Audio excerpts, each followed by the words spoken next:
मुलगा शाळेतनं घरी आला आणि म्हणाला, मम्मा पिण्यासाठी काहीतरी रिफ्रेशमेंट ड्रिंक बनव ना. तर मी लिंबू बघायला गेली. म्हटलं लिंबू पाणी बनवूया, पण फ्रीजमध्ये लिंबूच नव्हते. पण मला एक दह्याचं पॅकेट दिसलं. चला तर म्हटलं आता ह्याची लस्सीच बनवूया. मग मी काय केलं, एक मिक्सरचं भांडं घेतलं, सर्व दही त्याच्यामध्ये काढून घेतलं आणि इथे मी बनवलेली आहे ड्रायफ्रूट लस्सी. तुम्हाला जर ड्रायफ्रूट वापरायचे नसेल, प्लेन लस्सी बनवायची असेल तर ड्रायफ्रूट स्किप केले तरीही चालतील. थोडेसे पिस्ता, काजू आणि बदाम मी इथे वापरलेले आहेत. तर आता हे चिरलेले आहेत सर्व. थोडे थोडे काय केलेले आहे, ड्रायफ्रूट, अर्धे ड्रायफ्रूट मी ह्या दह्यामध्येच टाकून घेतलेले आहेत.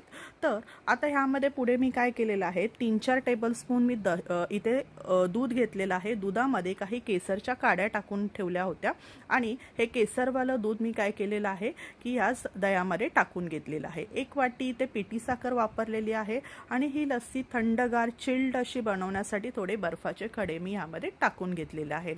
तुम्हाला जर बर्फाचे खडे स्किप करायचे असतील तर स्किपही करू शकता, कारण की दही तर ऑलरेडी थंड होतच. तर ह्या बर्फाच्या खड्याने छान थंडगार चिल्ड अशी ही लस्सी बनते. आता ही लस्सी तर आपली ड्रायफ्रूटवाली तयार झालेली आहे. आता ही एका ग्लासमध्ये काढून सर्व करायची आहे. तर इथे मी एक ग्लास घेतलेला आहे, त्यामध्ये ही जी लस्सी आहे ती मी ओतून घेतलेली आहेत आणि थोडेसे ड्रायफ्रूट मी जे राखून ठेवले होते तर हे मी वरतून आता ह्यामध्ये टाकून घेतलेले आहेत. तर बघा छानपैकी अशी ड्रायफ्रूट केसरवाली लस्सी आपली तयार झालेली आहे.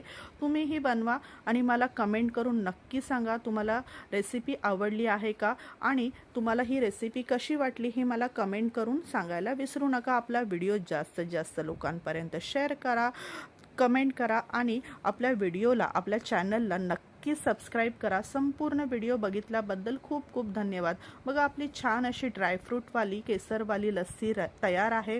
थंडगार चिल्ड अशी प्यायला सुंदर लागते. पिल्यानंतर एकदम रिफ्रेश तुम्ही होऊन जाल. नक्की एकदा अशी ही रेसिपी जी मी तुम्हाला दाखवलेली आहे लस्सीची, नक्की एकदा बनवा आणि मला कमेंट करून सांगायला विसरू नका. व्हिडिओ बघितल्याबद्दल धन्यवाद.